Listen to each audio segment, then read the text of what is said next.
ਜਿਸ ਦੀ ਕੁਲ ਵਿੱਚ ਕਿਸੇ ਨੇ ਨਾਮ ਨੂੰ ਜਪਿਆ ਨਹੀਂ, ਕਿਸੇ ਪੁੱਤਰ ਨੇ। ਕਬੀਰ ਜੀ ਕਹਿੰਦੇ ਨੇ ਉਹ ਮਾਤਾ ਤਾਂ ਵਿਧਵਾ ਹੋ ਜਾਣੀ ਚਾਹੀਦੀ ਸੀ, ਉਹ ਬੱਚੇ ਨੂੰ ਜਨਮ ਹੀ ਨਾ ਦਿੰਦੀ। ਕਿੱਡੀ ਵੱਡੀ ਹੈ ਇਹ, ਕੁਲ ਨੂੰ ਗਾਲ ਨਹੀਂ ਹੈ, ਇਹ ਕੁਲ ਨੂੰ ਲੱਜਿਆ ਨਹੀਂ ਹੈ। ਉਹ ਕਹਿੰਦਾ ਨਾਮ ਜਪਣ ਲੱਗਿਆ ਹੀ ਲੱਜਿਆ ਆਊਗੀ। ਇਸ ਲਈ ਤਬ ਕੁਲ ਕਿਸ ਕਾ ਲਾਜ ਸੀ, ਕਿਸੇ ਨੂੰ ਕਿਹੜੀ ਕੁਲ ਨੂੰ ਸ਼ਰਮ ਲੱਗੇਗੀ, ਦਾਗ ਲੱਗੇਗਾ। ਜਬ ਲੈ ਧਰੇ ਮਸਾਨ, ਜਦੋਂ ਮਸਾਣਾ ਵੀ ਜਾ ਕਰਕੇ ਰੱਖ ਦੇਣਗੇ ਤੇ ਲੋਕ ਕਹਿਣਗੇ ਸਾਰੀ ਜ਼ਿੰਦਗੀ ਇਸ ਨੇ ਐਵੇਂ ਵਿਸ਼ਿਆਂ ਵਿਕਾਰਾਂ ਵਿੱਚ ਗੁਜ਼ਾਰੀ ਹੈ, ਲੈ ਹੁਣ ਖਾਲੀ ਚੱਲਿਆ ਸੰਸਾਰ ਦੇ ਵਿੱਚੋਂ, ਮਾੜੇ ਕੰਮ ਹੀ ਕਰਦਾ ਰਹੇ, ਪਾਪਾਂ ਦੀਆਂ ਪੰਡਾਂ ਬੰਨ੍ਹ ਕੇ ਲੈ ਗਏ ਹੈ। ਇਹ ਤਾਂ ਦੁਨੀਆ ਵਿੱਚ ਗੰਦ ਹੀ ਖਿਲਾਰਦਾ ਰਿਹਾ, ਇਸ ਦੇ ਕੁਲ ਨੂੰ ਭ੍ਰਿਸ਼ਟ ਕਰ ਦਿੱਤਾ ਹੈ। ਉਸ ਸਮੇਂ ਕਿਸ ਨੂੰ ਲੱਜਿਆ ਰੱਖੇਗੀ ਲੱਗੇਗੀ। ਹੁਣ ਤੂੰ ਕਹਿੰਦਾ ਹੈ ਕਿ ਮੇਰੀ ਕੁਲ ਨੂੰ ਦਾਗ ਲੱਗਦਾ ਹੈ। ਦਾਗ ਤਾਂ ਸਗੋਂ ਨਾਮ ਜਪਣ ਦੇ ਨਾਲ ਲੈਂਦਾ ਹੈ। ਕੁਲ ਪਵਿੱਤਰ ਹੁੰਦੀ ਹੈ। ਭਗਤ ਜਾਣਾ ਕਿ ਇੱਕ ਹੀ ਕੁਲ ਉਧਾਰੇ। ਜਿਸ ਕੁਲ ਦੇ ਵਿੱਚ ਕੋਈ ਭਗਤ ਜਨਮ ਲੈ ਲੈਂਦਾ ਹੈ, ਉਹ ਕੁਲ ਤਾਂ ਤਰ ਜਾਂਦੀ ਹੈ। ਉਸ ਦੇ ਦਾਗ ਲੱਗੇ ਹੋਏ ਪਹਿਲੇ ਵੀ ਲੈ ਜਾਂਦੇ ਨੇ। ਸਤਿਗੁਰੂ ਮਹਾਰਾਜ ਸਾਹਿਬ ਨੇ ਪਵਿੱਤਰ ਬਾਣੀ ਵਿੱਚ ਜ਼ਿਕਰ ਕੀਤਾ ਹੈ, ਅਪਜਸ ਮਿਟਨ ਸਤ ਪੁੱਤਰ ਹੈ। ਅਪਜਸ ਜੇ ਕੋਈ ਲੱਗੇ ਹੈ, ਕੁਲ ਨੂੰ ਕੋਈ ਦਾਗ ਲੱਗਿਆ ਹੈ, ਜੇ ਕੋਈ ਚੰਗਾ ਭਗਤੀ ਵਾਲਾ ਪੁੱਤਰ ਘਰ ਵਿੱਚ ਜਨਮ ਲੈ ਲਵੇ, ਲੱਗੇ ਹੋਏ ਦਾਗਾਂ ਨੂੰ ਵੀ ਧੋ ਦਿੰਦਾ ਹੈ, ਮਹਿਮਾ ਹੋਣ ਲੱਗ ਪੈਂਦੀ ਹੈ। ਤੂੰ ਕਹਿਣਾ ਕਿ ਮੇਰੀ ਕੁਲ ਨੂੰ ਲੱਜਿਆ ਲੱਗੇਗੀ, ਇਹ ਨਹੀਂ। ਤਬ ਕੁਲ ਕਿਸ ਕਾ ਲਾਜ ਸੀ, ਜਬ ਲਹਿ ਧਰੇ ਮਸਾਨ, ਜਦੋਂ ਮਸਾਣਾ ਵੀ ਜਾ ਕੇ ਰੱਖ ਦੇਣਗੇ ਤੈਨੂੰ, ਉਦੋਂ ਕਿਸ ਦੀ ਕੁਲ ਨੂੰ ਲੱਜਿਆ ਲੱਗੇਗੀ। ਸ਼ਰਮਸਾਰ ਇਹੋ ਹੀ ਤੇਰੀ ਕੁਲ ਹੋਵੇਗੀ। ਤੂੰ ਵਾਹਿਗੁਰੂ ਪਰਮੇਸ਼ਰ ਦੇ ਨਾਮ ਨੂੰ ਜਪ ਲੈ, ਹੁਣ ਸਮਾਂ ਹੈ।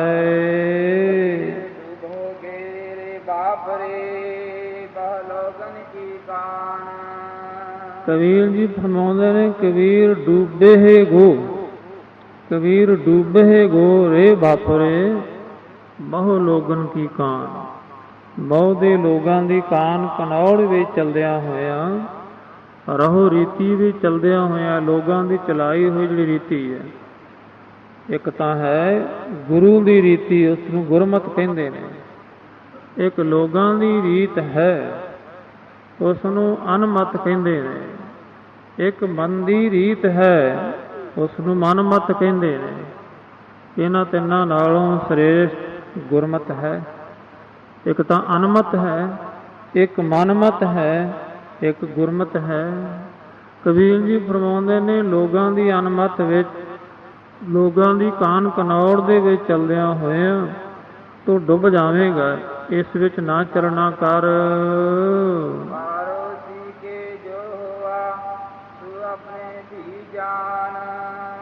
ਭਗਤ ਕਬੀਰ ਜੀ ਫਰਮਾਉਂਦੇ ਨੇ, ਜੋ ਅੱਜ ਪੜੋਸੀ ਦੇ ਹੋਏ ਹੈ, ਗਵਾਣ ਦੇ ਵਿੱਚ ਹੋਏ ਹੈ, ਤੂੰ ਜਾਣ ਲਾ ਆਪਣੇ ਘਰ ਵਿੱਚ ਕਿਸੇ ਦਿਨ ਤੇਰੇ ਘਰ ਵਿੱਚ ਵੀ ਹੋ ਸਕਦਾ ਹੈ। ਇਹ ਭਾਣਾ ਤੇਰੇ ਘਰ ਵਿੱਚ ਵੀ ਵਰਤ ਸਕਦਾ ਹੈ। ਅੱਜ ਪੜੋਸੀ ਦੇ ਘਰ ਵਿੱਚ ਕੋਈ ਚੜ੍ਹਾਈ ਕਰ ਗਏ ਤੇ ਤੂੰ ਖੁਸ਼ੀਆਂ ਮਨਾਉਂਦਾ ਹੈ, ਕੱਲ੍ਹ ਨੂੰ ਤੇਰੇ ਘਰ ਵਿੱਚ ਵੀ ਵਾਰੀ ਆ ਸਕਦੀ ਹੈ। ਤੈਨੂੰ ਵੀ ਇਹ ਤੂੰ ਸੰਸਾਰ ਵਿੱਚੋਂ ਕੂਚ ਕਰਨਾ ਪੈਣਾ ਇੱਕ ਦਿਨ, ਤੇ ਤੂੰ ਉਸ ਤੋਂ ਲਾਪਰਵਾਹ ਨਾ ਹੋ। ਇਸ ਲਈ ਪੜੋਸੀ ਕੇ ਜੋ ਹੁਆ ਤੂੰ ਆਪਣੇ ਕੀ ਜਾਣ, ਆਪਣੇ ਵੀ ਜਾਣ ਕਿ ਉਹ ਸਮਾਂ ਆ ਜਾਣਾ ਹੈ। ਉਸ ਸਮੇਂ ਤੋਂ ਪਹਿਲਾਂ ਪਹਿਲਾਂ ਕੁਝ ਨਾ ਕੁਝ ਪਰਮੇਸ਼ਰ ਦੇ ਨਾਮ ਨੂੰ ਲੈ ਲਵਾਂ, ਜਪ ਲਵਾਂ। ਭਗਤ ਕਬੀਰ ਜੀ ਦੇ ਫਰਮਾਨ ਹਨ, ਜਬ ਲਗ ਜਾਰਾ ਰੋਗ ਨਹੀਂ ਆਇਆ, ਜਬ ਲਗ ਕਾਲ ਗ੍ਰਸੀ ਨਹੀਂ ਕਾਇਆ, ਜਬ ਲਗ ਬਿਕਲ ਭਈ ਨਹੀਂ ਬਾਣੀ, ਭਜ ਲੈ ਰੇ ਮਨ ਸਾਰੰਗ ਪਾਣੀ, ਅਬ ਨਾ ਭਜਿਸ ਭਸ ਕਾ ਭਾਈ, ਆਵੇ ਅੰਤ ਨਾ ਭਜਿਆ ਜਾਈ। ਜਦੋਂ ਅੰਤ ਆ ਗਿਆ, ਤੇਰੇ ਪਾਸੋਂ ਨਹੀਂ ਨਾਮ ਲਿਆ ਜਾਣਾ, ਤੇਰੇ ਪਾਸੋਂ ਜਪਿਆ ਨਹੀਂ ਜਾਣਾ ਹੈ। ਚਾਰ ਪਾਵ ਦੋ ਸਿੰਘ ਗੁੰਗ ਮੁਖ, ਤਬ ਕੈਸੇ ਗੁਣ ਗਈ ਹੈ। ਚਾਰ ਪੈਰਾਂ ਵਾਲਾ ਹੋ ਗਿਆ, ਗੁੰਗਾ ਮੁਖ ਹੋ ਗਿਆ, ਦੋ ਸਿੰਘਾਂ ਵਾਲਾ ਪਸ਼ੂ ਹੋ ਗਿਆ, ਫਿਰ ਕਿਵੇਂ ਜਪੇਗਾ? ਹੁਣੀ ਤੇਰੇ ਪਾਸ ਸਮਾਂ ਹੈ, ਸੋ ਪਾਰੋਸੀ ਕੇ ਜੋ ਹੁਆ ਤੂੰ ਆਪਣੇ ਕੀ ਜਾਨ। ਜੋ ਪੜੋਸੀਆਂ ਵਿੱਚ ਹੋਇਆ ਹੈ, ਇਹ ਸਮਾਂ ਤੇਰੇ ਤੇ ਵੀ ਆ ਜਾਣਾ ਹੈ। ਉਹ ਸਮੇਂ ਆਉਣ ਤੋਂ ਪਹਿਲਾਂ, ਭਿਆਨਕ ਸਮੇਂ ਤੋਂ ਪਹਿਲਾਂ ਤੂੰ ਪਰਮੇਸ਼ਰ ਦੇ ਨਾਮ ਦੇ ਤਾਈਂ ਜਪ ਲੈ।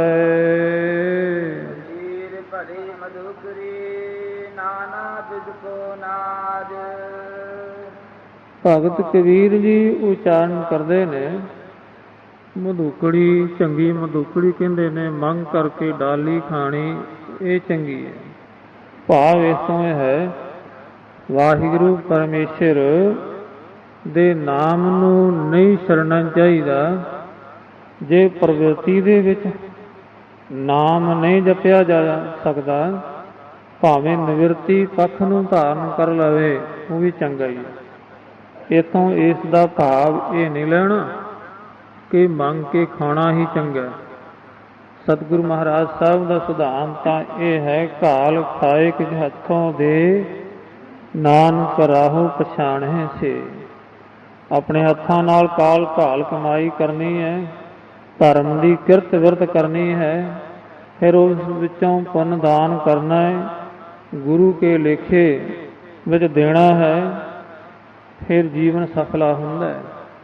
ਪਰ ਜੇ ਇਸ ਦੇ ਵਿੱਚ ਖਚਿਤ ਹੋ ਕਰਕੇ ਨਹੀਂ ਜਪਿਆ ਜਾ ਸਕਦਾ, ਫਿਰ ਕਿਨਾਰਾ ਕਰ ਲੈ, ਪਰਮੇਸ਼ਰ ਦੇ ਨਾਮ ਨੂੰ ਜਪਣਾ ਨਾ ਛੱਡ, ਪ੍ਰਵਿਰਤੀ ਵਿੱਚ ਲੱਗ ਕਰਕੇ ਨਿਵਰਤੀ ਪੱਖ ਨੂੰ ਧਾਰਨ ਕਰ ਲੈ। ਕਬੀਰ ਭਲੀ ਮਧੂਕਰੀ ਨਾਨਾ ਬਿਦ ਕੋ ਨਾਜ। ਮਧੂਕੜੀ ਚੰਗੀ ਹੈ, ਮੰਗ ਕਰਕੇ ਡਾਲੀ ਲਿਆ ਕਰਕੇ ਛਕਣਾ ਉਹ ਵੀ ਚੰਗਾ ਹੈ, ਕਿਉਂਕਿ ਪ੍ਰਵਿਰਤੀ ਵਿੱਚ ਰਹਿ ਕਰਕੇ ਪਰਮੇਸ਼ਰ ਦੇ ਨਾਮ ਨੂੰ ਜਪਣਾ ਹੈ ਤਾਂ ਰਸਤਾ ਇਹੋ ਹੀ ਹੈ ਠੀਕ, ਪਰ ਬਹੁਤ ਮੁਸ਼ਕਿਲ ਗੱਲ ਹੁੰਦੀ ਹੈ। ਕੋਈ ਹਰੇਕ ਥੋੜਾ ਹੈ ਕਿ ਰਾਜੇ ਜਨਕ ਵਰਗਾ ਵਿੱਚ ਰਹਿੰਦਿਆਂ ਨਿਰਲੇਪ ਰਹਿ ਜਾਵੇ ਤੇ ਮਾਇਆ ਆਪਣੀ ਤਰਫ ਨੂੰ ਖਿੱਚਦੀ ਹੈ, ਬੜਾ ਪ੍ਰਭਾਵ ਪਾਉਂਦੀ ਹੈ। ਕਹਿੰਦੇ ਜੇ ਵਿੱਚ ਰਹਿ ਕਰਕੇ ਨਿਰਲੇਪ ਨਹੀਂ ਰਹਿ ਸਕਦਾ, ਜੇ ਵਿੱਚ ਰਹਿ ਕਰਕੇ ਤੈਨੂੰ ਰੱਬ ਵਿਸਰਦਾ ਹੈ, ਫਿਰ ਪਾਸੇ ਹੋ ਜਾ, ਪਰਮੇਸ਼ਰ ਦੇ ਨਾਮ ਨੂੰ ਨਾ ਛੱਡ। ਮਧੂਕੜੀ ਚੰਗੀ ਹੈ। ਨਾਨਾ ਬਿਦ ਕੋ ਨਾਜ। ਅਨੇਕਾਂ ਤਰ੍ਹਾਂ ਦਾ ਅਨਾਜ ਹੈ, ਵਿੱਚ ਭੋਜਨ ਹੈ, ਮਿੱਠੇ ਹੈ, ਸਲੂਣੇ ਹੈ, ਕਈ ਤਰ੍ਹਾਂ ਦੇ ਪ੍ਰਸ਼ਾਦੇ ਹੈ, ਅਨੇਕਾਂ ਤਰ੍ਹਾਂ ਦੇ ਭੋਜਨ ਉਹ ਮੰਗਿਆ ਮਿਲਦੇ ਹਨ। ਦਾਵਾ ਕਾਹੂ ਕੋ ਨਹੀਂ, ਵੱਡਾ ਦੇਸ ਵੱਡ ਰਾਜ। ਕਬੀਰ ਜੀ ਉਚਾਰਨ ਕਰਦੇ, ਕੋਈ ਦਾਵਾ ਨਹੀਂ, ਵੱਡਾ ਦੇਸ ਵੱਡ ਰਾਜ। ਵੱਡਾ ਦੇਸ ਹੈ, ਬਹੁਤ ਵੱਡਾ ਰਾਜ ਹੈ, ਕਿਸੇ ਦਾ ਕੋਈ ਦਾਵਾ ਨਹੀਂ, ਜਿੱਥੋਂ ਮਰਜ਼ੀ ਜਾ ਕਰਕੇ ਮੰਗ ਸਕਦਾ ਹੈ। ਇੱਥੋਂ ਨਹੀਂ ਮਿਲਿਆ, ਕੋਈ ਨਹੀਂ ਕਹਿ ਸਕਦਾ ਕਿ ਮੈਨੂੰ ਪ੍ਰਸ਼ਾਦਾ ਮਿਲਿਆ ਨਹੀਂ। ਮੰਗਣ ਵਾਲਾ ਕਦੀ ਭੁੱਖਾ ਨਹੀਂ ਰਹਿ ਸਕਦਾ। ਜਿਸ ਨੇ ਮੰਗ ਲੈਣਾ ਇੱਥੋਂ ਨਹੀਂ ਮਿਲਿਆ, ਅਗਲੇ ਘਰੋਂ ਮਿਲ ਜਾਵੇਗਾ। ਬਾਬਾ ਜੀ ਹੈ ਨਹੀਂ, ਅਜੇ ਨਹੀਂ ਤਿਆਰ, ਅਗਲੇ ਘਰੇ ਸਤਨਾਮ ਵਾਹਿਗੁਰੂ, ਅੱਗੇ ਜਾ ਕੇ ਅਲਖ ਜਗਾ ਦੇਣੀ ਹੈ। ਵੱਡਾ ਦੇਸ ਵੱਡਾ ਰਾਜ ਹੈ, ਕਿਸੇ ਦਾ ਦਾਵਾ ਨਹੀਂ ਹੈ। ਜਿੱਥੇ ਮਰਜ਼ੀ ਜਾ ਕਰਕੇ ਛਕ ਸਕਦਾ, ਦੋ ਪ੍ਰਸ਼ਾਦੇ ਛਕਣ ਦੀ ਹੀ ਗੱਲ ਹੋਵੇ ਫਿਰ ਤੇ ਛਕ ਸਕਦਾ ਹੈ, ਨਿਰਵਾਹ ਕਰਨਾ ਹੈ। ਜੇ ਹੋਰ ਵਿਚਾਰਾਂ ਹੋਣ ਕਈ ਤਰ੍ਹਾਂ ਦੀਆਂ ਪ੍ਰਵਿਰਤੀ ਵਧਾਉਣ ਦੀਆਂ, ਉਹ ਗੱਲ ਤਾਂ ਨਹੀਂ ਬਣਦੀ, ਪਰ ਪ੍ਰਸ਼ਾਦਿਆਂ ਤੋਂ ਤੂੰ ਭੁੱਖਾ ਨਹੀਂ ਮਰੇਗਾ। ਬੜਾ ਦੇਸ ਵੱਡ ਰਾਜ, ਬਹੁਤ ਵੱਡਾ ਦੇਸ ਹੈ, ਵੱਡਾ ਰਾਜਾ ਹੈ, ਰਾਜ ਹੈ ਪਰਮੇਸ਼ਰ ਦਾ। ਸਗਲੀ ਧਰਤੀ ਸਾਧਕੀ, ਸਾਰੀ ਧਰਤੀ ਤੇਰੀ ਹੀ ਹੈ, ਜਿੱਥੋਂ ਮਰਜ਼ੀ ਛਕ ਸਕਦਾ ਹੈ। ਕਹਿੰਦੇ ਇਹਦੇ ਨਾਲੋਂ ਦਰ ਮਧੂਕੜੀ ਚੰਗੀ ਹੈ। ਜੇ ਇਹਦੇ ਵਿੱਚ ਮਾਇਆ ਵਿੱਚ ਲੱਗ ਕਰਕੇ ਰੱਬ ਵਿਸਰਦਾ ਹੈ, ਫਿਰ ਤੂੰ ਮਧੂਕੜੀ ਛਕ, ਜਿਸ ਵਿੱਚ ਨਾਨਾ ਤਰ੍ਹਾਂ ਦਾ ਪ੍ਰਸ਼ਾਦਾ ਅਨਾਜ ਹੈ। ਵੱਡਾ ਦੇਸ ਵੱਡਾ ਰਾਜ ਹੈ, ਕਿਸੇ ਦਾ ਦਾਵਾ ਨਹੀਂ ਹੈ। ਇਸ ਦਾ ਅੰਤਰੀ ਇਹ ਵੀ ਭਾਵ ਹੈ, ਕਬੀਰ ਭਲੀ ਮਧੂਕਰੀ। ਮਧੂਕੜੀ ਤੋਂ ਭਾਵ ਭਗਤੀ ਵੀ ਉਹ ਚੰਗੀ ਹੈ। ਭਗਤੀ ਰੂ ਮਧੂਕੜੀ ਚੰਗੀ ਹੈ ਪ੍ਰਵਿਰਤੀ ਨਾਲੋਂ। ਨਾਨਾ ਬਿਦ ਕੋ ਨਾਜ, ਜਿਸ ਵਿੱਚ ਅਨੇਕਾਂ ਤਰ੍ਹਾਂ ਦਾ ਨਾਜ ਆ ਜਾਂਦਾ। ਸਤ, ਸੰਤੋਖ, ਧਰਮ, ਧੀਰਜ, ਦਇਆ, ਖਿਮਾ, ਇਹ ਸ਼ੁਭ ਗੁਣ ਸਾਰੇ ਭਗਤੀ ਵਿੱਚ ਆ ਜਾਂਦੇ ਨੇ। ਇਸ ਲਈ ਇਹ ਚੰਗੀ ਹੈ। ਦਾਵਾ ਕਾਹੂ ਕੋ ਨਹੀਂ, ਕਿਸੇ ਦਾ ਦਾਵਾ ਨਹੀਂ ਕਿ ਫਲਾਣੀ ਕੁਲ ਵਾਲਾ ਹੀ ਨਾਮ ਜਪ ਸਕਦਾ ਹੈ, ਉਹ ਪੰਡਤ ਹੀ ਨਾਮ ਲੈ ਸਕਦਾ ਹੈ ਜਾਂ ਖੱਤਰੀ ਲੈ ਸਕਦਾ। ਕਿਸੇ ਦਾ ਦਾਵਾ ਨਹੀਂ, ਜਿੱਥੇ ਮਰਜ਼ੀ ਜਪ ਲੈ, ਜਿੱਥੇ ਮਰਜ਼ੀ ਜਿਹੜੀ ਕੁਲ ਵਾਲਾ ਮਰਜ਼ੀ ਜਪ ਸਕਦਾ ਹੈ। ਦਾਵਾ ਕਾਹੂ ਕੋ ਨਹੀਂ, ਬੜਾ ਦੇਸ਼ ਬੜ ਰਾਜ, ਵੱਡਾ ਦੇਸ਼ ਹੈ ਵਾਹਿਗੁਰੂ ਪਰਮੇਸ਼ਰ ਦਾ, ਸਾਧ ਸੰਗਤ ਦਾ, ਤੇ ਫਿਰ ਵੱਡਾ ਉਹ ਰਾਜ ਪ੍ਰਕਾਸ਼ ਰੂਪ ਵਾਹਿਗੁਰੂ ਪ੍ਰਾਪਤ ਹੁੰਦਾ ਹੈ ਨਾਮ ਜਪਣ ਦੇ ਨਾਲ। ਦਾਵੈ ਦਾਜਨ ਹੋਤ ਹੈ, ਨਿਰਦਾਵੈ ਰਹਿ ਨਿਸੰਕ। ਭਗਤ ਕਬੀਰ ਜੀ ਅੱਗੇ ਫਰਮਾਉਂਦੇ ਨੇ, ਕਬੀਰ ਦਾਵੇ ਦਾਜਨ ਹੋਤ ਹੈ, ਨਿਰਦਾਵਾ ਰਹੇ ਨਿਸੰਕ। ਦਾਵਿਆਂ ਵਿੱਚ ਵੱਧ ਕਰਕੇ ਲੋਕ ਦਾਜਨ ਹੋਤ ਹੈ। ਦਾਜਨ ਦਾ ਅਰਥ ਹੈ ਸੜਨਾ। ਦਾਅਵਿਆਂ ਵਿੱਚ ਵੱਧ ਕਰਕੇ ਇਨਸਾਨ ਸੜਦਾ ਹੈ। ਜਦੋਂ ਕਹਿੰਦਾ ਹੈ ਮੇਰਾ ਹੈ, ਜਦੋਂ ਮੇਰੇ ਨੂੰ ਠੇਸ ਲੱਗਦੀ ਹੈ, ਕੋਈ ਕਬਜ਼ਾ ਕਰਨਾ ਚਾਹੁੰਦਾ ਹੈ, ਕੋਈ ਲੁੱਟਣਾ ਚਾਹੁੰਦਾ ਹੈ, ਫਿਰ ਸਾੜਾ ਹੁੰਦਾ ਹੈ, ਦੁੱਖ ਹੁੰਦਾ ਹੈ। ਕਬੀਰ ਦਾਵੇ ਦਾਜਨ ਹੋਤ ਹੈ, ਨਰਦਾਵਾ ਰਹੇ ਨਿਸੰਕ। ਜਿਨ੍ਹਾਂ ਦਾ ਕੋਈ ਦਾਵਾ ਹੀ ਨਹੀਂ ਹੈ, ਮੇਰਾ ਤਾਂ ਕੁਝ ਹੈ ਹੀ ਨਹੀਂ ਹੈ, ਉਹ ਸ਼ੰਕਿਆ ਤੋਂ ਰਹਿਤ ਰਹਿੰਦੇ ਨੇ। ਉਹਦੇ ਮਨ ਵਿੱਚ ਕੋਈ ਸ਼ੰਕਾ ਨਹੀਂ ਹੁੰਦਾ ਹੈ। ਜਦੋਂ ਆਪਣਾ ਕੁਝ ਸਮਝਿਆ ਨਹੀਂ, ਕਬੀਰ ਮੇਰਾ ਕਿਸ ਨਹੀਂ, ਜੋ ਕੁਝ ਹੈ ਸੋ ਤੇਰਾ, ਤੇਰਾ ਤੁਝ ਕੋ ਸੌਂਪਤੇ ਕਿਆ ਲਾਗੇ ਮੇਰਾ। ਜਦੋਂ ਮੇਰਾ ਹੀ ਨਹੀਂ ਸਮਝਿਆ ਤੇ ਫਿਰ ਉਹਦੇ ਵਿੱਚ ਦੁੱਖ ਕੀ ਲੱਗੇਗਾ।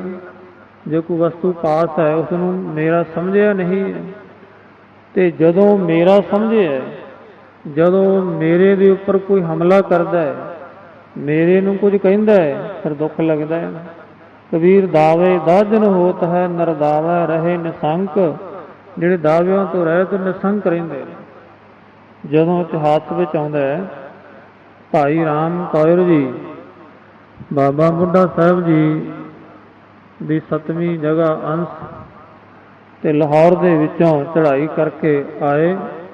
ਲਾਹੌਰ ਦੀਆਂ ਫੌਜਾਂ ਨੇ ਘਰ ਦਾ ਸਾਰਾ ਸਾਜੋ ਸਮਾਨ ਲੁੱਟ ਲਿਆ। ਜਦੋਂ ਪਤਾ ਲੱਗਿਆ ਕਿ ਰਾਮ ਕੌਰ ਜੀ ਦੇ ਸਾਮਾਨ ਨੂੰ ਲੁੱਟ ਲਿਆ ਇਹਨੇ, ਉੱਥੋਂ ਦੇ ਸੂਬੇ ਨੇ ਆਖਿਆ ਕਿ ਬਹੁਤ ਮਾੜੀ ਗੱਲ ਕੀਤੀ। ਜੇ ਭਾਈ ਰਾਮ ਕੌਰ ਜੀ ਨੇ ਕੋਈ ਬਚਨ ਕਰ ਦਿੱਤਾ ਤੇ ਉਹ ਬਿਰਥਾ ਨਹੀਂ ਜਾਵੇਗਾ, ਆਪਾਂ ਮਾਰੇ ਜਾਵਾਂਗੇ, ਜਾਓ ਸਮਾਨ ਮੋੜ ਕੇ ਆਓ। ਆ ਕੇ ਪੁੱਛਿਆ ਰਾਮ ਕੌਰ ਜੀ ਤੁਹਾਡਾ ਕੀ ਸਮਾਨ ਗਿਆ ਹੈ? ਕਹਿੰਦੇ ਚੋਰੀ ਹੋ ਗਈ। ਕਹਿੰਦੇ ਸਾਨੂੰ ਤਾਂ ਪਤਾ ਨਹੀਂ ਚੋਰੀ ਹੋਈ ਦਾ, ਸਮਾਨ ਲੁੱਟੇ ਦਾ। ਤੁਹਾਡਾ ਕੀ ਕੁਝ ਗਿਆ ਦੱਸੋ, ਮੋੜ ਦਿੰਦੇ ਆ। ਕਹਿਣ ਲੱਗੇ ਹੋਰ ਦਾ ਤਾਂ ਪਤਾ ਨਹੀਂ, ਪਰ ਆ ਅੱਡਿਆਂ ਦੇ ਬਾਜਾਂ ਦੀਆਂ ਡੋਰਾਂ ਨਹੀਂ ਦਿਸਦੀਆਂ, ਇਹ ਚੱਕ ਕੇ ਕੋਈ ਲੈ ਗਿਆ, ਬਾਜਾਂ ਦੀਆਂ ਡੋਰਾਂ, ਹੋਰ ਕੁਝ ਨਹੀਂ। ਕਿਉਂਕਿ ਇਸੇ ਤੇ ਦਾਵਾ ਨਹੀਂ, ਰੱਖਿਆ ਕਿ ਪਰਮੇਸ਼ਰ ਦਾ ਹੀ ਹੈ ਸਭ ਕੁਝ। ਕਬੀਰ ਦਾਵੇ ਦਾਜਨ ਹੋਤ ਹੈ, ਨਰਦਾਵਾ ਰਹੇ ਨਿਸੰਕ। ਜਿਨ੍ਹਾਂ ਦਾ ਕੋਈ ਦਾਵਾ ਹੀ ਨਹੀਂ ਹੈ, ਨਿਸੰਕ ਹੋ ਕਰਕੇ ਰਹਿੰਦੇ ਹਨ ਜੀ। ਜੋ ਜਨ ਨਿਰਦਾਵਾ ਰਹਿ, ਸੋ ਗਨ ਇੰਦਰ ਸੋ ਰੰਕ। ਭਗਤ ਕਬੀਰ ਜੀ ਫਰਮਾਉਂਦੇ ਜਿਹੜੇ ਜਨ ਪੁਰਸ਼ ਨਰਦਾਵੇ ਹੋ ਕੇ ਰਹਿੰਦੇ ਆ, ਸੋ ਗਨੇ ਇੰਦਰ ਸੋ ਰੰਕ। ਉਹ ਇੰਦਰ ਨੂੰ ਵੀ ਤੇ ਰੰਕ ਨੂੰ, ਕੰਗਾਲ ਨੂੰ ਬਰਾਬਰ ਹੀ ਸਮਝਦੇ ਆ। ਜਾਂ ਫਿਰ ਉਹ ਇੰਦਰ ਨੂੰ ਵੀ ਕੰਗਾਲ ਹੀ ਸਮਝਦੇ। ਉਹਨਾਂ ਨੂੰ ਇੰਦਰ ਜਿਹੜਾ ਸੁਰਗ ਦਾ ਰਾਜਾ ਹੈ, ਉਹ ਵੀ ਐਵੇਂ ਕੰਗਾਲ ਮੰਗਤਾ ਹੀ ਦਿਸਦਾ ਹੈ, ਉਹਦੀ ਵੀ ਕੋਈ ਪਰਵਾਹ ਨਹੀਂ ਰੱਖਦੇ ਜਿਹੜੇ ਨਰਦਾਵੇ ਰਹਿੰਦੇ। ਕਿਉਂਕਿ ਨਰਦਾਵੇ ਪੁਰਸ਼ ਰਹਿਣ ਵਾਲਾ, ਉਹਨੂੰ ਕਿਸੇ ਵਸਤੂ ਦੀ ਲੋੜ ਹੀ ਉਸ ਮੰਗਣਾ ਹੀ ਨਹੀਂ। ਜਦੋਂ ਮੰਗਣ ਦੀ ਇੱਛਾ ਹੀ ਨਹੀਂ ਤੇ ਉਹਦੇ ਵਾਸਤੇ ਸਭ ਕੁਝ ਕੰਗਾਲ ਹੀ ਹੈ। ਜਦੋਂ ਇੱਛਾ ਹੋਵੇ ਮੰਗਣ ਦੀ ਹੈ ਮੈਨੂੰ ਕੁਝ ਦੇਵੇਗਾ, ਤਾਂ ਹੀ ਉਸ ਨੂੰ ਅਸੀਂ ਦਾਤਾ ਮੰਗਾਂਗੇ ਕਿ ਮੰਨਾਂਗੇ ਦਾਤਾ ਹੈ, ਇਹਦੇ ਪਾਸੋਂ ਕੁਝ ਲੈਣਾ ਹੈ। ਜਦੋਂ ਲੈਣਾ ਹੀ ਕੁਝ ਨਹੀਂ, ਇੱਛਾ ਹੀ ਨਹੀਂ, ਤੇ ਸਾਡੇ ਭਾਅ ਦਾ ਉਹ ਵੀ ਕੰਗਾਲ ਹੀ ਹੈ। ਜਿਹੜੇ ਨਰਦਾਵੇ ਰਹਿਣ ਵਾਲੇ ਨੇ, ਇੰਦਰ ਨੂੰ ਵੀ ਉਹ ਰੰਗ ਹੀ ਸਮਝਦੇ ਹਨ, ਕੰਗਾਲ ਹੀ ਸਮਝਦੇ ਹਨ। ਭਾਵ ਇਸ ਤੋਂ ਇਹ ਵੀ ਹੈ, ਇਸ ਦਾ ਮਤਲਬ ਦੁਨੀਆ ਦੇ ਪਦਾਰਥਾਂ ਦਾ ਦਾਅਵਾ ਛੱਡਣਾ ਹੈ, ਧਰਮ ਦਾ ਦਾਅਵਾ ਨਹੀਂ ਛੱਡਣਾ। ਧਰਮ ਤੇ ਆਪਣਾ ਹੱਥ ਰੱਖਣੀ ਹੈ। ਇਹ ਨਾ ਕੋਈ ਸਮਝ ਲਵੇ ਕਿ ਜੀ ਸਾਰੇ ਦਾਅਵੇ ਛੱਡ ਦਿੱਤੇ ਹੈ, ਕੋਈ ਧਰਮ ਤੇ ਅਟੈਕ ਹੁੰਦਾ ਹੋਵੇ, ਸਾਡਾ ਤਾਂ ਕੋਈ ਦਾਅਵਾ ਨਹੀਂ, ਜੋ ਮਰਜ਼ੀ ਕਰੀ ਜਾਵੇ। ਨਹੀਂ, ਜਦੋਂ ਸਤਿਗੁਰੂ ਮਹਾਰਾਜ ਸਾਹਿਬ ਜੀ ਵੀ ਗਏ ਸਨ, 10ਵੇਂ ਪਾਤਸ਼ਾਹ ਗੁਰੂ ਗੋਬਿੰਦ ਸਿੰਘ ਮਹਾਰਾਜ ਸਾਹਿਬ ਜੀ ਦਮਦਮਾ ਸਾਹਿਬ ਦੀ ਪਵਿੱਤਰ ਧਰਤੀ ਤੋਂ ਚੱਲਦੇ ਹੋਏ ਦਾਦੂ ਦੁਆਰੇ ਪਹੁੰਚੇ। ਉਸਦੇ ਸੇਵਕ ਨੇ ਵੀ ਆਖਿਆ ਸੀ, ਮਹਾਰਾਜ ਸਾਡਾ ਤਾਂ ਇਹ ਮਤ ਹੈ ਕਿ ਦੁਨੀਆ ਦੇ ਸਾਰੇ ਦਾਅਵੇ ਛੱਡਣੇ ਚਾਹੀਦੇ ਹਨ। ਦਾਦੂ ਦਾਅਵਾ ਛੱਡ ਕੇ, ਦਾਅਵੇ ਸਾਰੇ ਛੱਡ ਕੇ ਤੇ ਸਮਾਂ ਕੱਟ ਲੈਣਾ ਚਾਹੀਦਾ ਹੈ। ਗੁਰੂ ਮਹਾਰਾਜ ਸਾਹਿਬ ਨੇ ਆਖਿਆ, ਨਹੀਂ, ਤੁਹਾਡੇ ਸਾਧੂ ਮਹਾਤਮਾ ਬਾਰੇ ਤਾਂ ਇਹ ਗੱਲ ਠੀਕ ਹੈ, ਪਰ ਸਾਡੇ ਵਾਸਤੇ ਨਹੀਂ। ਤੁਸੀਂ ਤਾਂ ਨਿਵਰਤੀ ਪੱਖ ਵਿੱਚ ਰਹਿਣਾ, ਦਾਅਵੇ ਛੱਡ ਦਿਓ। ਤੇ ਜਿਨ੍ਹਾਂ ਨੇ ਧਰਮ ਦੀ ਰੱਖਿਆ ਕਰਨੀ ਹੋਵੇ ਉਹਨਾਂ ਵਾਸਤੇ ਦਾਅਵਾ ਚਾਹੀਦਾ ਹੈ।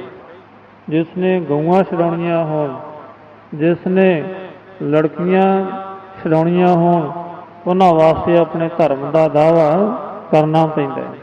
ਹਾਂ, ਦੁਨੀਆ ਦੇ ਦਾਅਵੇ ਮਾਇਆ ਛੱਡਣੀ ਹੈ, ਪਰ ਧਰਮ ਦਾ ਦਾਅਵਾ ਰੱਖਣਾ ਇਹ ਨਹੀਂ ਕਿ ਅਸੀਂ ਤਾਂ ਸੰਤ ਮਹਾਤਮਾ, ਸਾਡਾ ਕੋਈ ਦਾਅਵਾ ਨਹੀਂ, ਸਾਡੇ ਮਨ ਵਿੱਚ ਕੋਈ ਨਹੀਂ, ਸ਼ਾਸਤਰ ਨਹੀਂ ਰੱਖ ਸਕਦੇ। ਉਸ ਸਮੇਂ ਤਾਂ ਦਾਅਵਾ ਰੱਖਣਾ ਹੀ ਪੈਂਦਾ ਹੈ। ਸਤਿਗੁਰੂ ਮਹਾਰਾਜ ਸਾਹਿਬ ਦੇ ਸਿੱਖ ਹੋਏ, ਉਹਨਾਂ ਨੇ ਦਾਅਵੇ ਰੱਖੇ, ਧਰਮ ਦਾ ਦਾਅਵਾ ਰੱਖਿਆ। ਭਾਵੇਂ ਦੁਨੀਆ ਦੇ ਦਾਅਵੇ ਛੱਡ ਦਿੱਤੇ, ਪਰ ਧਰਮ ਤੇ ਨਹੀਂ ਆਂਚ ਆਉਣ ਦਿੱਤੀ। ਬਾਬਾ ਦੀਪ ਸਿੰਘ ਜੀ ਜਦੋਂ ਧਰਮ ਦੀ ਗੱਲ ਹੋਈ ਤੇ ਬਿਰਧ ਅਵਸਥਾ ਦੇ ਵਿੱਚ 18 ਸੇਰ ਦਾ ਖੰਡਾ ਲੈ ਕਰਕੇ, ਲਕੀਰ ਖਿੱਚ ਕਰਕੇ ਨਾਲ ਸਿੱਖਾਂ ਨੂੰ ਲੈ ਕੇ ਚੱਲ ਪਏ। ਚਲੋ ਭਾਈ, ਹਰਿਮੰਦਰ ਸਾਹਿਬ ਤੇ ਕਬਜ਼ਾ ਹੋ ਗਿਆ ਤੇ ਉਹਨਾਂ ਨੂੰ, ਧਰਮ ਦੇ ਵਿਰੋਧੀਆਂ ਨੂੰ ਖਤਮ ਕਰਕੇ ਸ੍ਰੀ ਹਰਿਮੰਦਰ ਸਾਹਿਬ ਨੂੰ ਮੁਕਤ ਕਰਾਉਣਾ। ਨਾਲ ਬੇਅੰਤ ਹੋਰ ਸਿੱਖ ਸੇਵਕ ਚੱਲ ਪਏ। ਇਸ ਲਈ ਰਸਤੇ ਵਿੱਚ ਜਾ ਕਰਕੇ ਬਾਬਾ ਦੀਪ ਸਿੰਘ ਜੀ ਦਾ ਸਿਰ ਵੀ ਲੈ ਗਿਆ। ਹੋਣੀ ਨੇ ਇੱਕ ਸਿੱਖ ਦੇ ਮੁੱਖ ਵਿੱਚ ਦੀ ਆਖਿਆ, ਬਾਬਾ ਜੀ ਅਰਦਾਸ ਕੀਤੀ ਸੀ ਕਿ ਜਾ ਕੇ ਆਜ਼ਾਦ ਕਰਾਵਾਂਗੇ, ਸੀਸ ਗੁਰੂ ਰਾਮਦਾਸ ਸਾਹਿਬ ਜੀ ਦੇ ਚਰਨਾਂ ਵਿੱਚ ਜਾ ਕੇ ਟੇਕਾਂਗਾ। ਪਰ ਇੱਥੇ ਹੀ ਲੈ ਗਿਆ ਸਿਰ, ਤਾਂ ਚੱਕ ਲਿਆ ਖੱਬੇ ਹੱਥ ਤੇ ਲੜਦੇ ਹੋਏ ਤੁਰੇ ਜਾਂਦੇ। ਵੇਖ ਕੇ ਲੋਕ ਹੈਰਾਨ ਹੋ ਗਏ ਕਿ ਭਾਈ ਜਿਉਂਦੇ ਤਾਂ ਲੜਦੇ ਆ, ਕਦੀ ਸ਼ਹੀਦ ਹੋਏ ਮਰੇ ਨਹੀਂ ਲੜਦੇ ਵੇਖੇ। ਡਰ ਗਏ ਸਾਰੇ ਮੁਸਲਮਾਨ, ਪਰ ਦਾਅਵਾ ਜਿਹੜਾ ਸੀ ਧਰਮ ਦਾ ਪੁਗਾ ਦਿੱਤਾ। ਧੰਨ ਗੁਰੂ ਰਾਮਦਾਸ ਸਾਹਿਬ ਜੀ ਦੇ ਦਰਬਾਰ ਦੀਆਂ ਪ੍ਰਕਰਮਾਂ ਵੀ ਜਾ ਕਰਕੇ ਸੀਸ ਨੂੰ ਸੱਟਿਆ। ਇਸ ਲਈ ਸਾਨੂੰ ਇਹ ਵੀ ਚਾਹੀਦਾ ਹੈ, ਦੁਨੀਆ ਦੇ ਦਾਅਵੇ, ਦੁਨੀਆ ਦੇ ਮਰਾਤਬੇ, ਮਾਇਆ, ਅਹੁਦੇ, ਉਹਨਾਂ ਦੇ ਦਾਅਵਿਆਂ ਦੀ ਤਾਂ ਕੋਈ ਲੋੜ ਨਹੀਂ, ਪਰ ਧਰਮ ਦਾ ਦਾਅਵਾ ਰੱਖਣਾ। ਸਿੱਖ ਧਰਮ ਦਾ ਦਾਅਵਾ ਕਦੀ ਨਹੀਂ ਛੱਡਦਾ, ਹੋਰ ਭਾਵੇਂ ਕੁਝ ਹੋ ਜਾਵੇ। ਜਿਹੜਾ ਧਰਮ ਦਾ ਦਾਅਵਾ ਨਹੀਂ ਛੱਡਦਾ, ਦੁਨੀਆ ਦੇ ਦਾਅਵੇ ਉਸਨੇ ਸਾਰੇ ਛੱਡ ਦਿੱਤੇ ਨੇ। ਤੇ ਉਹ ਫਿਰ ਜੋ ਜਨ ਨਰ ਦਾਵੇ ਰਹੇ, ਸੋ ਗਣੇ ਇੰਦਰ ਸੋ ਰੰਗ। ਉਹ ਇੰਦਰ ਦੇ ਤਾਈ ਰੰਗ ਕੰਗਾਲ ਸਮਝਦਾ, ਉਹਨੂੰ ਕੋਈ ਇੱਛਾ ਹੀ ਨਹੀਂ, ਇੰਦਰ ਦੇ ਪਾਸੋਂ ਲੈਣਾ ਹੀ ਨਹੀਂ। ਜੋ ਕੁਝ ਲੈਣਾ ਹੈ ਉਹਨੇ ਸਤਿਗੁਰਾਂ ਦੇ ਪਾਸੋਂ ਲੈਣਾ ਹੈ। ਉਹਦਾ ਸੰਬੰਧ ਗੁਰੂ ਮਹਾਰਾਜ ਸਾਹਿਬ ਦੇ ਨਾਲ ਹੈ। ਉਹ ਤਾਂ ਸਤਿਗੁਰੂ ਮਹਾਰਾਜ ਸਾਹਿਬ ਦੇ ਬਚਨਾਂ ਅਨੁਸਾਰ ਸੰਤਨ ਔਰ ਨਾ ਕਾਹੂ ਮਾਨੀ, ਬੇਪਰਵਾਹ ਸਦਾ ਰੰਗ ਹਰ ਕਾ, ਜਾ ਕੋ ਪਾਕ ਸੁਆਮੀ। ਜਿਸ ਦਾ ਪੱਖ ਮਾਲਕ ਵਾਹਿਗੁਰੂ ਕਰਦਾ ਹੈ, ਉਹ ਸੰਤ ਮਹਾਤਮਾ ਗੁਰਮੁਖ ਪਿਆਰੇ ਬੇਪਰਵਾਹ ਰਹਿੰਦੇ ਨੇ। ਕਿਸੇ ਚੀਜ਼ ਦਾ ਉਹਨਾਂ ਨੂੰ ਦਾਅਵਾ ਨਹੀਂ, ਕੋਈ ਇੱਛਾ ਨਹੀਂ ਦੁਨੀਆ ਦੇ ਪਦਾਰਥਾਂ ਦੀ। ਬਸ ਧਰਮ ਨਿਭ ਜਾਵੇ, ਸਿੱਖੀ ਨਿਭ ਜਾਵੇ, ਇਸ ਦਾ ਹੀ ਦਾਅਵਾ ਕਰਦੇ ਨੇ। ਇਸ ਵਾਸਤੇ ਹੀ ਗੁਰੂ ਮਹਾਰਾਜ ਸਾਹਿਬ ਦੇ ਚਰਨਾਂ 'ਤੇ ਅਰਦਾਸ ਬੇਨਤੀ ਕਰਦੇ ਨੇ, ਸਿਦਕ ਭਰੋਸਾ ਨਿਭ ਜਾਵੇ। ਜਿਵੇਂ ਭਾਈ ਸੰਤੋਖ ਸਿੰਘ ਜੀ ਨੇ ਕਥਨ ਕੀਤਾ ਹੈ, ਗੁਰਸਿੱਖ ਦੇ ਮਨ ਵਿੱਚ ਇਹ ਭਾਵਨਾ ਹੋਣੀ ਚਾਹੀਦੀ ਹੈ ਕਿ ਅਰਦਾਸ ਕਰੇ, ਮਾਲ ਲਾਲ ਲਾਲ ਸਾਲ ਮੈਂ ਖਾਲ ਬਾਲ ਬਾਚਾਲ, ਸਿਦਕ ਗੁਰੂ ਕਾ ਐਨ ਢਿੱਗ, ਸਿੱਖ ਕਾ ਇਹੀ ਸਵਾਲ। ਭਾਵੇਂ ਮਾਲ ਲਾਲ ਹਨ, ਹਾਥੀ ਘੋੜੇ ਹਨ, ਸ਼ੀਸ਼ ਮਹਿਲ ਹਨ, ਭਾਵੇਂ ਚੰਗੀਆਂ ਅਸਵਾਰੀਆਂ ਨੇ ਚੜ੍ਹਨ ਵਾਸਤੇ, ਚਾਹੇ ਉਸ ਦੇ ਮੁਕਾਬਲੇ ਤੇ ਕੰਗਾਲ ਤਾਈ ਹੈ, ਪੈਰਾਂ ਵਿੱਚ ਜੁੱਤੀ ਭਾਵੇਂ ਟੁੱਟੀ ਹੋਈ ਹੈ, ਉਸ ਦੀ ਮਿੱਟੀ ਵੀ ਉੱਡ ਉੱਡ ਕੇ ਪੈਂਦੀ ਹੈ ਲੱਤਾਂ 'ਤੇ। ਪਰ ਇਹਨਾਂ ਦੋਵਾਂ ਹਾਲਤਾਂ ਦੇ ਵਿੱਚ ਸਿੱਖ ਦਾ ਸਵਾਲ ਇਹ ਹੋਣਾ ਚਾਹੀਦਾ ਹੈ, ਸਿਦਕ ਗੁਰੂ ਕਾ ਐਨ ਢਿੱਗ। ਗੁਰੂ ਦਾ ਸਿਦਕ ਭਰੋਸਾ ਸਿੱਖ ਦੇ ਪਾਸ ਪੂਰਾ ਹੋਣਾ ਚਾਹੀਦਾ ਹੈ। ਸਿੱਖ ਦਾ ਹੀ ਸਵਾਲ, ਸਿੱਖ ਦਾ ਸਵਾਲ ਹੀ ਇਹੋ ਹੈ, ਭਾਵੇਂ ਗਰੀਬੀ ਹੈ ਭਾਵੇਂ ਅਮੀਰੀ ਹੈ, ਸਤਿਗੁਰੂ ਜੀ ਤੇਰੀ ਸਿੱਖੀ ਤੋਂ ਮੁਨਕਰ ਨਾ ਹੋਵਾਂ, ਸਿੱਖੀ ਤੋਂ ਪਰੇ ਨਾ ਚਲਿਆ ਜਾਵਾਂ, ਇਹ ਸਿੱਖੀ ਦਾ ਦਾਵਾ ਮੈਂ ਨਾ ਛੱਡਾਂ, ਹੋਰ ਭਾਵੇਂ ਸਭ ਕੁਝ ਛੱਡਣਾ ਪੈ ਜਾਵੇ। ਇਹ ਭਾਈ ਗੁਰਸਿੱਖਾਂ ਦੀ ਅਰਦਾਸ ਹੋਣੀ ਚਾਹੀਦੀ ਹੈ। ਕਬੀਰ ਜੀ ਉਚਾਰਨ ਕਰਦੇ, ਜੋ ਜਨ ਨਰਦਾਵੇ ਰਹੈ ਸੋ ਗਨੇ ਇੰਦਰ ਸੋ ਰੰਗ। ਉਹ ਇੰਦਰ ਨੂੰ ਵੀ ਕੰਗਾਲ ਹੀ ਸਮਝਦੇ ਆ, ਉਹ ਉਸ ਦੇ ਪਾਸੋਂ ਮੰਗਣ ਲਈ ਤਿਆਰ ਨਹੀਂ। ਸਤਿਗੁਰੂ ਮਹਾਰਾਜ ਸਾਹਿਬ ਦੇ ਪਾਸ ਹੀ ਅਰਦਾਸ ਬੇਨਤੀਆਂ ਕਰਦੇ ਹਨ। ਸੋ ਭਾਈ ਇਹ ਕੁਝ ਵਿਚਾਰਾਂ ਭਗਤ ਕਬੀਰ ਜੀ ਦੇ ਸਲੋਕਾਂ ਦੀਆਂ ਰਲ ਮਿਲ ਕਰਕੇ ਆਪਾਂ ਕੀਤੀਆਂ ਹਨ। ਸਤਿਗੁਰੂ ਸੱਚੇ ਪਾਤਸ਼ਾਹ ਕਿਰਪਾ ਕਰਨ, ਇਹ ਬਖਸ਼ੇ ਸ਼ੁਭ ਉਪਦੇਸ਼ ਪੜ੍ਹਨ ਸੁਣਨ ਵਾਲੀਆਂ ਸੰਗਤਾਂ ਦੇ ਹਿਰਦਿਆਂ ਵਿੱਚ ਵਸਣ, ਜਿਸ ਕਰਕੇ ਲੋਕ ਸੁਖੀਏ ਪਰਲੋਕ ਸੁਹੇਲੇ ਹੋਈਏ। ਕਬੀਰ ਦਾਵਾ ਬਾਜਨ ਹੋਤ ਹੈ, ਨਿਰਦਾਵਾ ਰਹੇ ਨਿਸੰਕ ਜੋ ਜਨ ਬਾਵਾ ਰਹਿ ਗਣ ਇੰਦਰ ਸੋ ਰੰਕ। ਵਾਹਿਗੁਰੂ ਜੀ ਕਾ ਖਾਲਸਾ, ਵਾਹਿਗੁਰੂ ਜੀ ਕੀ ਫਤਿਹ। ਹੇ ਅਚੁਤ ਹੇ ਪਾਰ ਬ੍ਰਹਮ ਅਬਿਨਾਸੀ ਅਗਨਾਸ, ਹੇ ਪੂਰਨ ਹੇ ਸਰਬ ਮੈਂ ਦੁਖ ਭੰਜਨ ਗੁਣਤਾਸ, ਹੇ ਸੰਗੀ ਹੈ ਨਿਰੰਕਾਰ, ਹੇ ਨਿਰਗੁਣ ਸਭ ਤੇਗ, ਹੇ ਗੋਵਿੰਦ ਹੇ ਗੁਣ ਨਿਦਾਨ, ਜਾ ਕੈ ਸਦਾ ਵਿਵੇਕ, ਹੇ ਅਪਰੰਪਰ ਹਰਿ ਹਰਿ ਹੈ ਪੀਊ ਅਨਹਾਰ, ਹੇ ਸੰਤ ਕੈ ਸਦਾ ਸੰਗ ਨਿਧਾਰਾ ਆਧਾਰ, ਹੇ ਠਾਕੁਰ ਹਾਂ ਦਾਸੁਰ ਮੈਂ ਨਿਰਗੁਣ ਗੁਣ ਨਹੀਂ ਕੋਇ, ਨਾਨਕ ਦੀਜੈ ਨਾਮ ਦਾਨ ਰਾਖੋ ਹੀਐ ਪਰੋਇ। ਆਏ ਪ੍ਰਭ ਸਰਣਾਗਤੀ ਕਿਰਪਾ ਨਿੰਦ ਦਇਆਲ, ਏਕ ਅੱਖਰ ਹਰ ਮਨ ਬਸਤ ਨਾਨਕ ਹੋਤ ਨਿਹਾਲ। ਵਾਹਿਗੁਰੂ ਨਾਮ ਜਹਾਜ ਹੈ ਚੜ੍ਹੈ ਸੋ ਤਰੈ ਪਾਰ, ਜੋ ਸਰਦਾ ਕਰ ਸੇਮੰਦੇ ਗੁਰ ਪਾਰਿ ਉਤਾਰਨਾ, ਜੋ ਸਰਦਾ ਕਰ ਸੇਮੰਦੇ ਗੁਰ ਪਾਰਿ ਉਤਾਰਨਾ।